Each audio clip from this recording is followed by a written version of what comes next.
Good morning. How is everybody doing? Happy Monday. If you're finding me for the first time, my name is Penny. I come here once a day, 6 days a week, to encourage one person, to inspire one person, and if possible, educate one person. And in the process, I hope you can learn something that can help you bring your families together, or that can help you be a better person than you were yesterday. Let me find my page. I need to find my page real quick so I can pin it for those of you who are finding me for the first time, so you can follow my page. And the reason why I ask you guys to follow my page or like my page is we want to reach as many people as possible, but Facebook wants to charge us to do that. So to avoid those fees, we ask people to like our page and share, so we can talk to a lot of people. Okay, I'm trying to share this, so give me a minute because I think this is very, very important. I did that, and one more, there's one more group here. Okay, so as you come in, please share this video. I'm sure somebody is going to learn something. There we go. I pinned that. Okay, and then I'm going to come here and come here. So yes, for those of you who follow me, you know I lost my cousin. Let me get this. Let me get the light. The light is not good here. Oh, good. I lost my cousin. My cousin passed away last week, and yesterday we laid him to rest. Not laid him to rest, had his funeral, and he's being taken to Kenya today for burial. So I have never spoken at a funeral. This was my first time to speak at a funeral, and it came with a lot of anxiety because this is my blood, and I just didn't know what to say. So they put me on the program to speak as the last person. And as we would have it, we did not keep time. The service was supposed to start at 1. We didn't start until I believe around 2 or a few minutes after 2. And again, for someone like me who's been here a long time, I kind of get shocked that we don't keep time like the Africans here. But I think my husband always comforts me that it's part of the African culture. So we were like behind on schedule, and I was supposed to be the last person to speak yesterday. But because everybody had, we started late, everybody had things to say, so I was not able to, to speak. So I figured I cut my speech in 2 minutes or less than 3 minutes, because you know what, I mean, there was no time, and the Americans at the funeral home were going with time. But my late cousin was my very good friend. I had taken time to say something. So after everybody had said everything, remember I was supposed to be the one to give the vote of thanks. I wasn't going to talk about my cousin per se, because everybody had literally spoken about my cousin.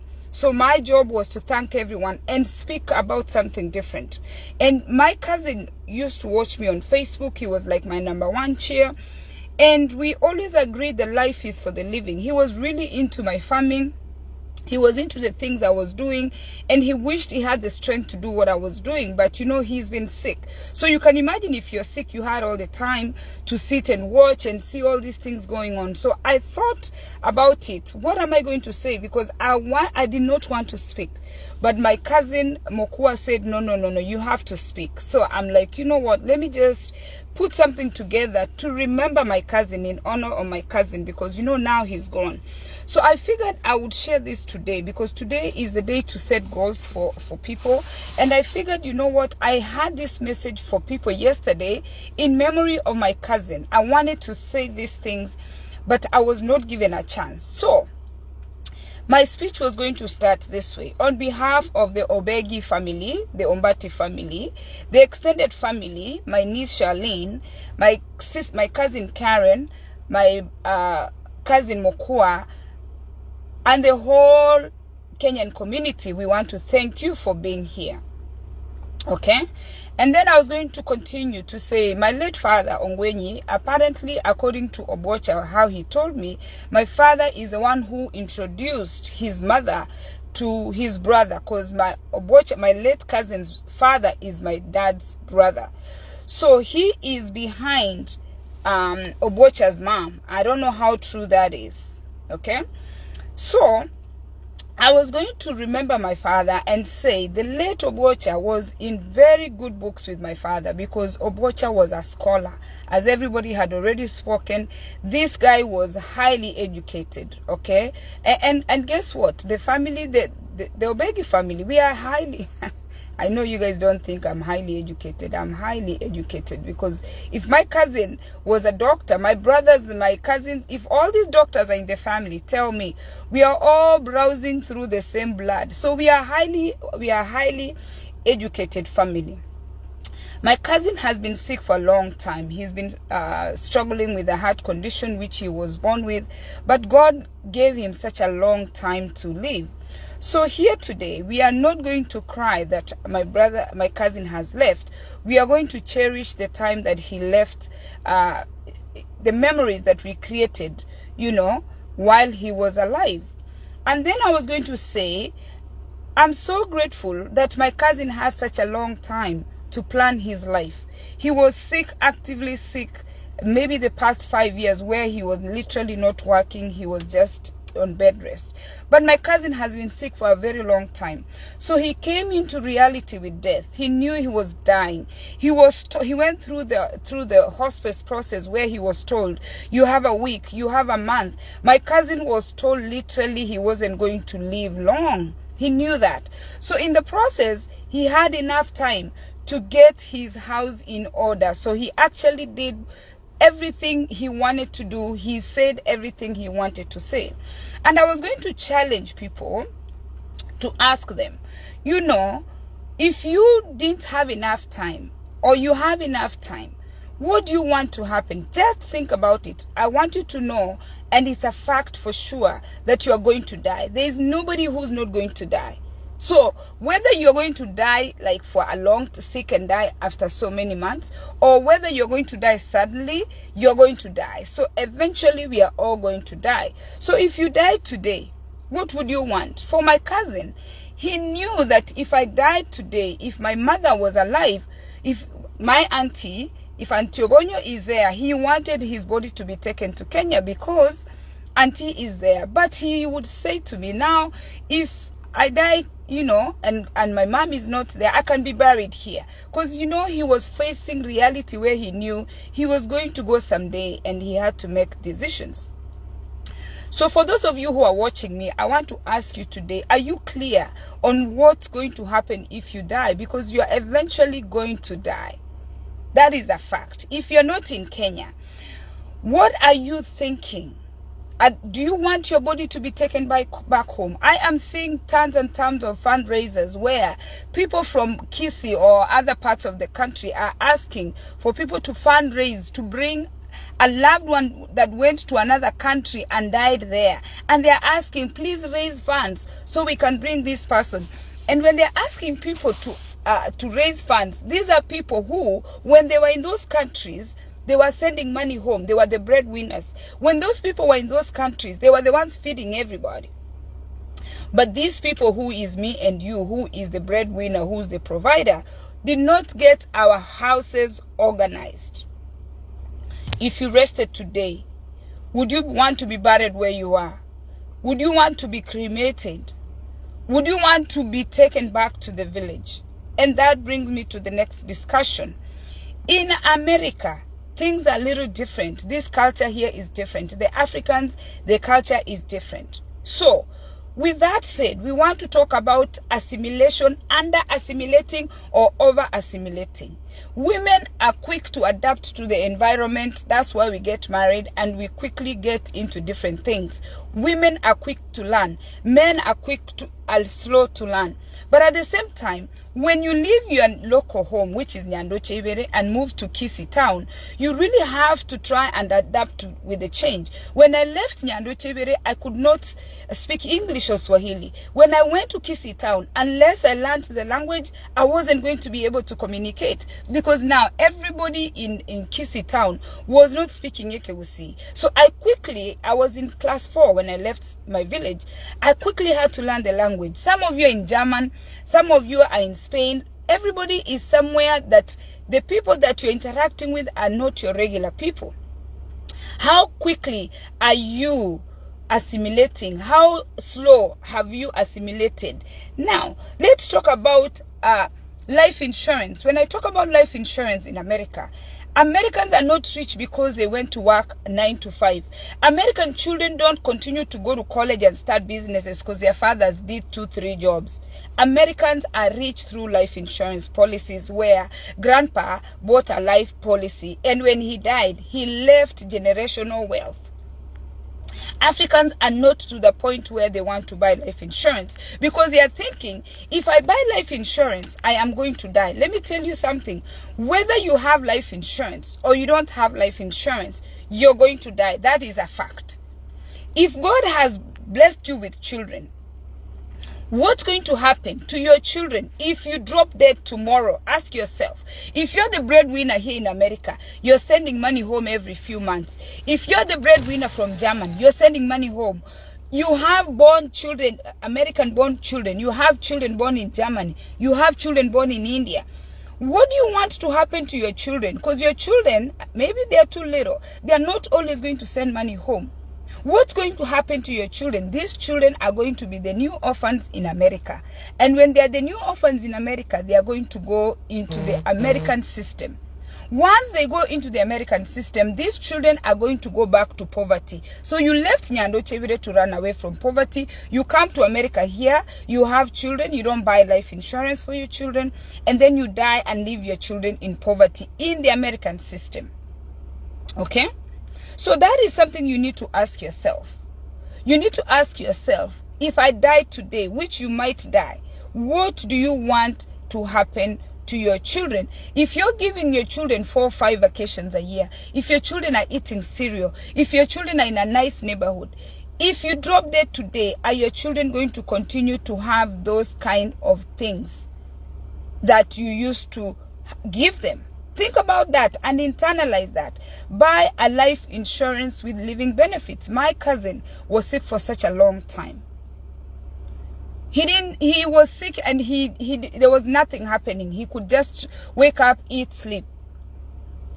When you have living benefits, you don't have to worry about ever moving from your house. When you have living benefits, you don't have to worry about being told you cannot take this medication.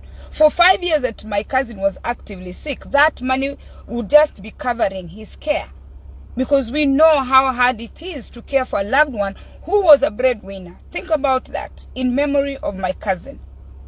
Okay? So think about learning and adapting to your new environment. I left Kenya when I was 19. I came here and I adapted to this system.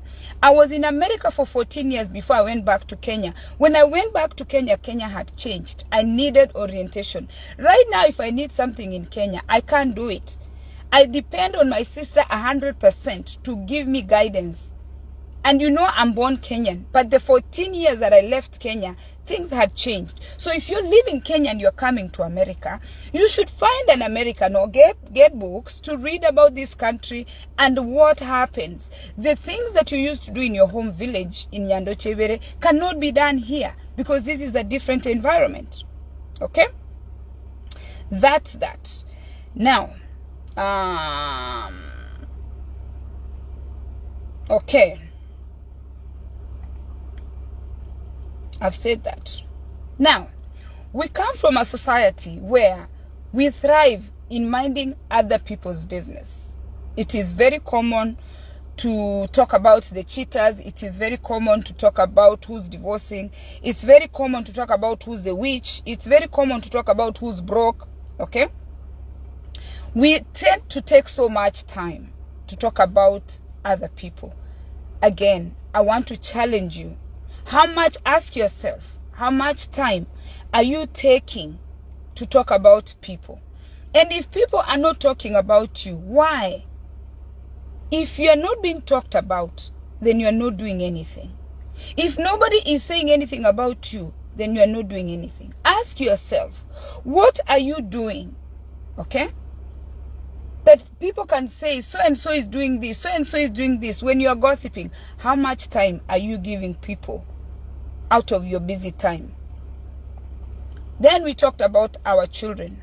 That I was able to talk about our Kenyan American children. And they could be Kamba Kisi children. Children who are born out of their traditional ways. Like, I wasn't born in and raised in Nyandochevere. I left Nyandochevere, I went to Kambani, got married there. These children, we are losing them to alcohol, drugs, and identity crisis.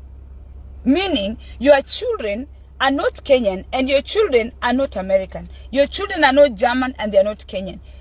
Your children are not Kisi or they are not Kamba. Our children are going through a serious identity crisis. Okay? It is because a lot of us, we are not tapping into the system that has been placed in these countries, especially developed countries, to seek therapy when children are going through crisis. So the therapist can help us bridge the gap between Kenya and America, Kisi and Kamba. Because for me, as a Kisi, there are things I do, and there are things my husband does as a Kamba, that we need somebody to help us bridge. So when we talk about, let's say, our Kenyan American children, we need a therapist to come and help us bridge through that. There are things that a spiritual leader is not able to do. A lot of us, we come from a culture where we believe in our spiritual leaders who are always praying about everything. Some things, prayer is number one. Number two, you need to get a therapist, a professional person who's gone to school, the way doctors go to school, the way surgeons go to school, the way engineers go to school. We go to school to learn things so we can do our work. Mental health is on the rise because we are not utilizing the therapists who have gone to school and studied and know the brain, how the brain works. A small example I can give you, a huge cultural difference that, my goodness, I can never wrap myself around it. I'm trying. We are going through a conflict with my child, and the child is demanding an apology. They are saying, Mom, you have to apologize. Me, I'm thinking, Penina from Nyandochevere, since when did I start apologizing to children? Me, Penina.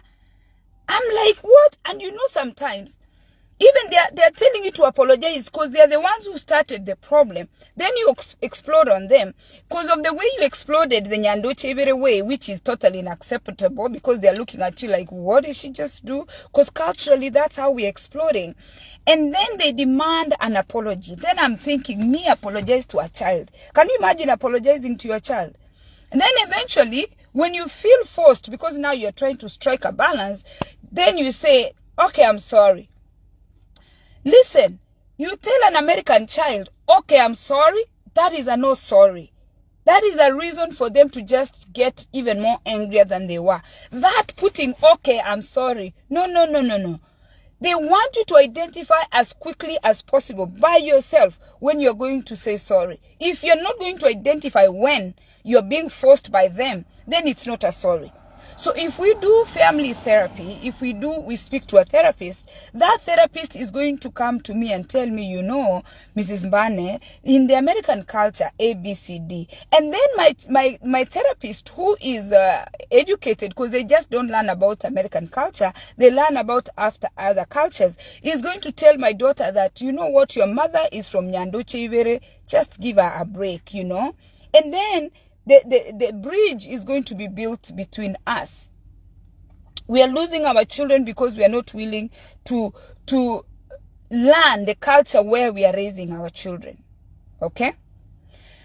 While health is still good, yes, if your health is good, get that life insurance. Don't wait until you're sick to get life insurance. Okay, so in the process of this, we are going through all these cultural conflicts with our children. Then divorce has hit the Kenyan community or the African community. Now, for my family, the Ongwenyi family, we started hitting divorce in the 80s and 90s. So almost many of my siblings are divorced. And you know what? My father was so good about it. He used to tell us, if the man doesn't like you, just come back. And the daughter-in-laws, their standard was different. He had a different standards for the daughter-in-laws. He would tell them, just ignore my son, stay here. That's the message that my father put out there. He wanted his daughters back to his house, but he wanted to protect his daughter-in-laws. Why? Because my father loved his grandchildren. They tell me that you've not lived until you have a grandchild. So when two people are divorcing in a Kenyan community or African community, let us not spend so much time creating a big division because we are gossiping, talking about divorce. Sometimes you're married to the wrong person. Sometimes you married somebody you just don't even like. You don't even know how you ended up with them. You don't need to stay with that person. But if God has blessed you with those children, be civil. And we ask the community to help these people who are going through divorce so they can co-parent, because you know what? Their grandchildren are on the way. Okay? Let me move to the next point. What happened to my phone? The next point. Let us give people grace. When people have done things that are not good, forgive them. When people are ending their marriage, if somebody has cheated, give them grace. If somebody is an alcoholic, give them grace. Whatever has caused the divorce, give people grace. Because you know what? If you steal a needle and you steal a cow, both of you are what? Are thieves. God loves us the same way he loves a cheater. God loves us the same way, the way he loves somebody who steals money. A thief, a pastor, we are all loved the same way. Let us give people grace and learn to embrace them when they are down. If somebody has bipolar, if somebody has a hyperactive disorder, if somebody has a developmental disability, some of us have children that have mental illness or developmental disability. We still live in a culture where we are not being accepted with these disorders. Give people grace. I met someone and they were telling me that the Africans meet them and they don't have children, and they ask them, why don't you have children? You've been married for so long. Sometimes somebody has been trying to have a child for 10 years. Or sometimes somebody finally gets a child and the child is disabled. Or sometimes somebody gets a child and the child is mentally not okay. But we are quick to gossip these people and make it so difficult for them. A child with Down syndrome and a child that is a straight A child is a child. They were conceived the same way. They were born the same way. So give people grace. Let us try to do things that promote community inclusion. For instance, I'm raising chicken.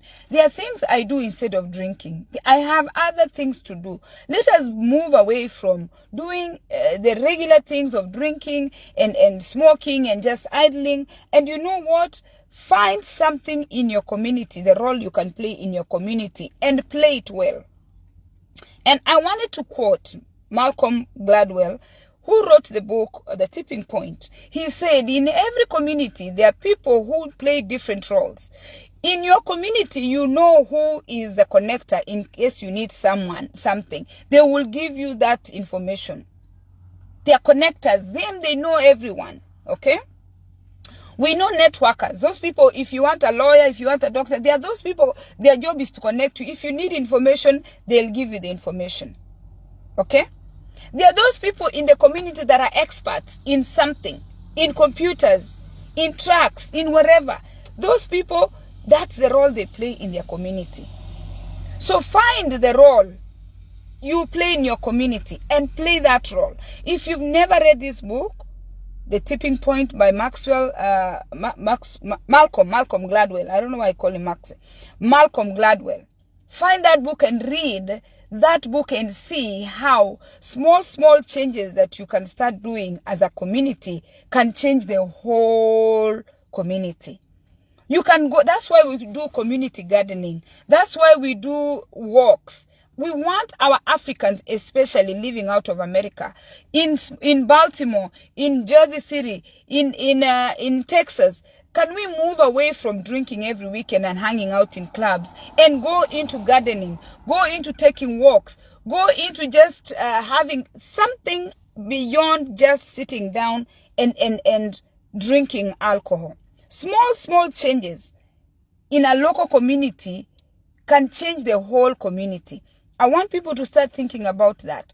There has to be somebody who's going to come up and start those small changes, so people can move away from drinking every night on Friday, every night on Saturday, alcohol, and idling and gossiping. Then I wanted to talk about the book, Who Moved My Cheese. When I worked as a manager, I was sent to a training, and the trainer focused on the book, Who Moved My Cheese. And Who Moved My Cheese is about two mice that they used to go in the maze and find cheese. They wake up in the morning. You have your routine. You wake up in the morning, you go to your job. That's me and you. We wake up in the morning, we go to work. We wake up in the morning, we go to work. And then one time, when they woke up in the morning to go to the maze, the owner had learned that these mice were eating the cheese. The owner moved the cheese. Remember, there were two. So these other mice were still going back. When he gets there, Obe, there's no cheese, runs back and sleeps. Obe, there's no cheese. Obe. The other one got there and said, you know what? Let me find where they moved this cheese to. You have to start doing small little changes. Change your routine, your attitude. That one who had the attitude of thinking the cheese has to be in the same place, you will die after some time. Because once the owner discovered that these mice were eating cheese, they moved and they moved and they kept moving. They kept moving. This one mice kept moving with the cheese. He would come in the morning and say, Haya, who moved my cheese? Where is my cheese? And you will start looking the cheese. If you've never read that book, read that book. It will tell you have to start your attitude. You cannot do things the same way you used to do 20 years ago. You can't do things the same way you did yesterday. You need to wake up and start changing the way things, different things, different times. My cousin's death gave me new friends. I met a guy out there that is my cousin's friend. He's actually a connector, and I was so happy to sit and talk to him. I met another guy that we went to school together, primary school, after so many years, not even 30, maybe 34 years plus. We didn't see each other. So my cousin's death gave me a chance to meet people, to connect with people. And I always say that every bad situation, there's something that comes out of it. And this morning, that was supposed to be my speech yesterday. I would have shortened it to 10 minutes. You're supposed to be 10 minutes, but it's over. In this life, wake up every day. Today is Monday. Okay? Do something that makes somebody looks up to you and say, my God, I am inspired. Just something small. Go visit the sick. Babysit for someone who has a special need child. Go visit people's parents. If you have friends who are in America and their parents are in Kenya, go visit my mother on your behalf. Go visit. Do something in your capacity that is going to inspire someone. Because my cousin loved school so much. Parents, you owe your children an education. Educate your children. My father changed his whole clan because he decided to learn on his own. And my cousin Obwocha was on my dad's favorite list. Why?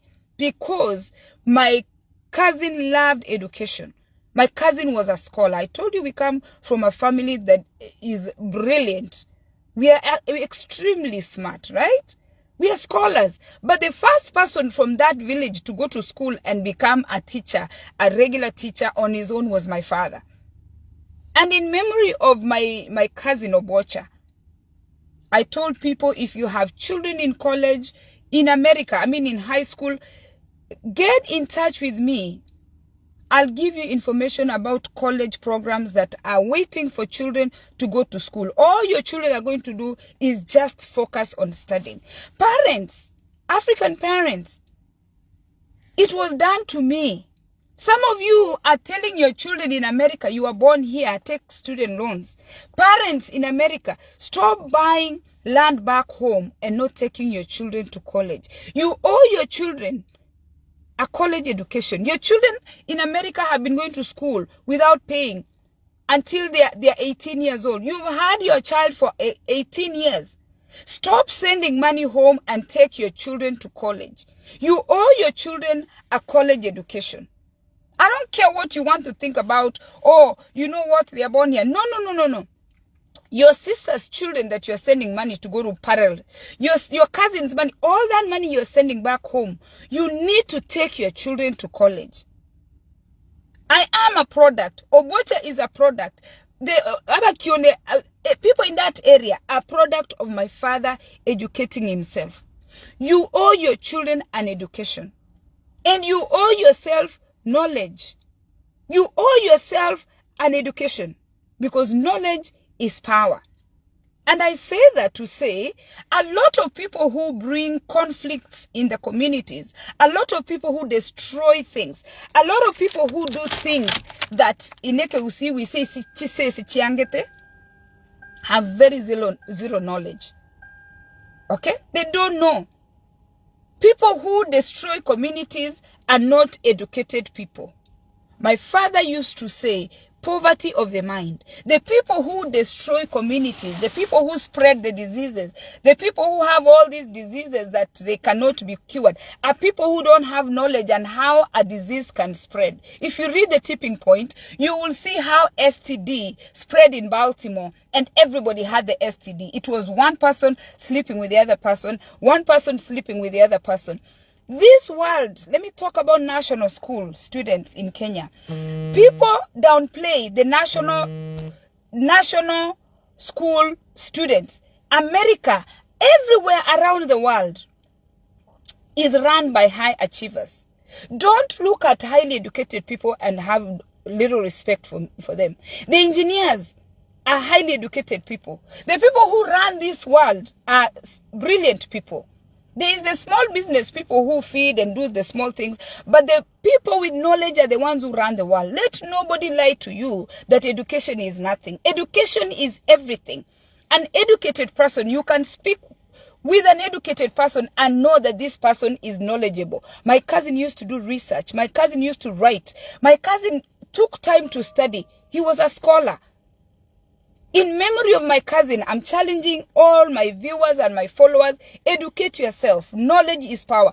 If you have knowledge, you will do things that will bring people together. You will put a light in your home. My father was the first one to put a pressure lamp. My father was the first to do many things. I was born, my father was driving a Range Rover. Knowledge is power, and money is everything. All of you who like to downplay money, without money you are dead. Money is everything. Money runs this whole world. Money is a key to every location you want to go to. There is a place where you can access medicine, but you know what? You need the key to get in to access medicine. You're about to die, and you need to pay to get in. If you don't have money to get in, you're going to die. In memory of my cousin, you need to have money. Education, knowledge is power. You need to have money. Educate your children, because if you have knowledge, when you sit with people, you will be talking as a person who has common sense. You are not the one who's going to be doing all these divisions people do in the community. You won't be gossiping little gossip because you don't have time. When you're knowledgeable, you know how to manage your time. When you're knowledgeable, you know rubbish when it's rubbish. When you're knowledgeable, you know money is everything. When you're knowledgeable, you know keeping time is very important. Educate yourself. If you are educated, okay, you're going to do things that are going to unite people in your local community, things that will bring people together. You can have a barbecue at the backyard of your house, and you just have people to come and network. You are educated. When you are knowledgeable, you're going to do things that are going to change the world. You're not going to do average things people do. No. Knowledge is power. Once you have knowledge, you are the glue of the whole community, the way my father was. My father was the glue of that community, changed his siblings' life. because he was knowledgeable and cousins. So spend money, spend time on educating yourself. Stop idling. And finally, I still have to say this because I needed to say this. Jackie was my sister. I should say she's my sister-in-law. She's the one who cared for my cousin. She did such an amazing job. She used to call us. She did everything. I was so grateful for her. Mr. Choti was the chairman that was running my cousin's funeral. I was so grateful because he coordinated the whole thing without, you know how us kisses we flare up, you know. He was so calm. When a few people were flaring up, he had a way to. I like, you know, when people who are team leading like to tell people that, you know, I see your point, even when, you know, they're making a useless point. And I caught that on with him, where he made everybody who was in this team, because everybody who came was a volunteer. Mr. Choti was really nice and calm by, you know, allowing people to speak when they needed to speak. Even if the ideas don't sound good, you just let people speak. He was such a nice chairman.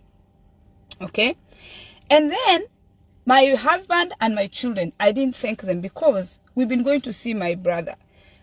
Every time he's sick, I take my whole family. They were not there. On behalf of them, I wanted to tell the people that, you know, thank you so much. You know, I wasn't able to bring my children yesterday. My husband wasn't able to come because we have a son in college. But I wanted to thank him for being such a supportive husband.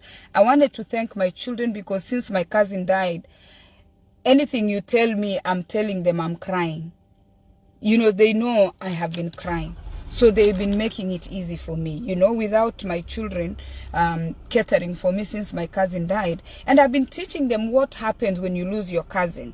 And finally, there were two nieces of mine. They're from Texas. One is Divina, the other one is Mercy.